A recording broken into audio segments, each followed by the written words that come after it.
Time period के लिए रह सकते हैं, वहां का भोग और वहां सब प्राप्त कर सकते हैं, वहां जो भी अवेलेबल है। पर जब वो समय सीमा खत्म हो जाती है तो वापस हम अपनी योनि में किसी न किसी दूसरी योनि में जन्म लेंगे, किसी न किसी दूसरे लोकों में आना पड़ेगा। एक तरह से वो बैलेंस शीट है कि हमारे अच्छे कर्म और बुरे कर्मों का लेखा जोखा है। अच्छे कर्म अच्छा जन्म प्राप्त हो सकता है, उच्चतर लोक प्राप्त हो सकते हैं। बुरा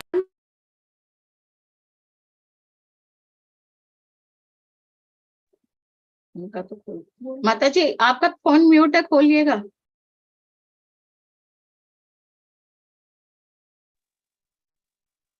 हरे कृष्णा। हरे कृष्ण। बोलिए माता जी। तो किसी भी सूरत में हमारे अच्छे या बुरे कर्म होंगे, किसी ना किसी फॉर्म में हमें उस कर्म का बंधन लगता है या कोई ना कोई हमें फल अवश्य ही प्राप्त होगा। तो जब हमें उसका फल मिलेगा तो हमें किसी ना किसी योनि में आना पड़ेगा, किसी ना किसी लोक में आना पड़ेगा। हम उस योनि में आएंगे, फिर हम कर्म करेंगे, फिर हमें उसका फल प्राप्त होगा। तो इस तरह से हम जीवन और मरण के चक्र में फंसते ही चले जाते हैं, हम उससे अलग नहीं हो पाते। बार बार जन्म और मृत्यु का चरण चलता ही रहता है।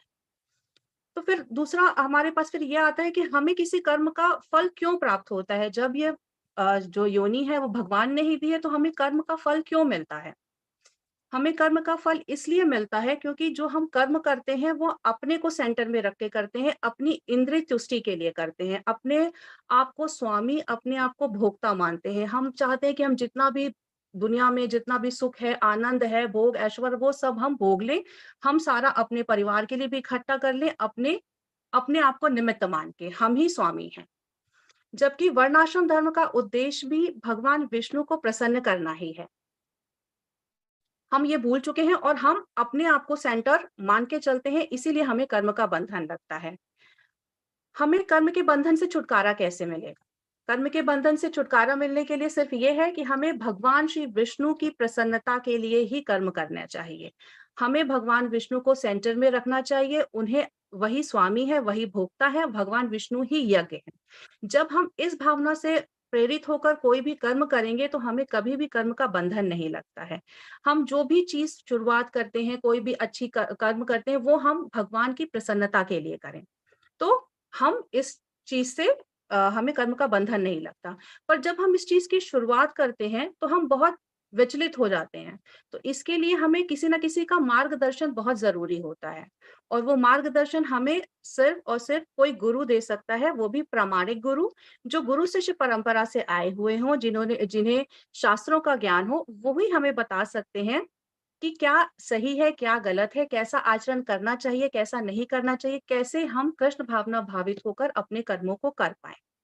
तो जब हम गुरु की शरण में जाएंगे, वो हमें राह दिखाएंगे कि क्या करना है, कैसे करना है, कब करना है। इसके लिए एक फॉर्मूला भी दिया गया है, जो फॉर्मूला हम कहते हैं ABCD। ए से एसोसिएशन, भक्तों का संग। जब हम इनिशियल स्टेज में होते हैं तो हम पर माया का बहुत बड़ा प्रभाव होता है।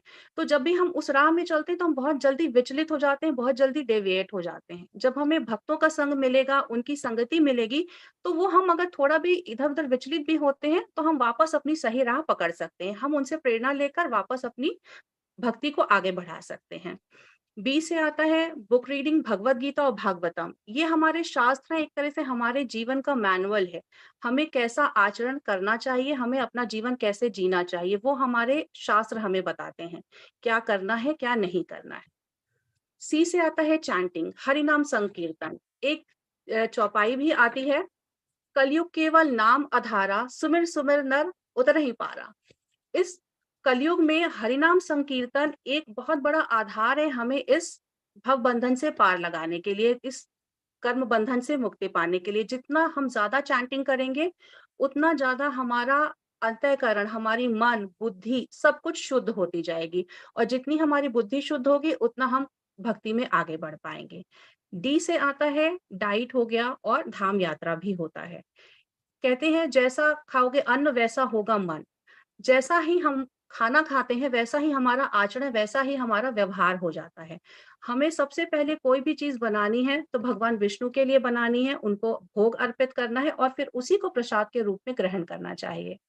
धाम यात्रा में जहां जहां भगवान ने लीलाएं करी हैं, वहां हमें जाना चाहिए, वहां का यात्रा करनी चाहिए। उससे हम भगवान से एक कनेक्शन डेवलप कर पाते हैं, जिससे कि हम अपनी भक्ति की राह में आगे बढ़ पाएं। अगर हम ये सारी चीज फॉलो कर पाते हैं तो हमें भगवान की प्रेमा भक्ति जरूर प्राप्त हो पाएगी और हमें वो भगवत धाम को ले जाने के लिए हो। हरे कृष्णा। कोई गलती हो गई हो तो क्षमा कीजिएगा, अभी इतना ज्ञान नहीं है। हरे बहुत कृष्णा। सुंदर माता जी, बहुत ही अच्छी तरह से आपने सब चीजों को कवर किया है। बहुत अच्छा लगा और सबको पसंद आया होगा। बहुत अच्छा आपने। बहुत अच्छा माता जी, बहुत अच्छा बताया, बहुत समझाया अच्छा है। किया, थैंक यू बहुत माता जी, बहुत अच्छा अच्छा। Thank you. बहुत अच्छा अच्छा लगा। बोला, अच्छा है, माता बहुत जी अच्छा। बहुत अच्छी तरह से आपने समझाया है। बहुत सरल भाषा में बहुत अच्छा बोला है।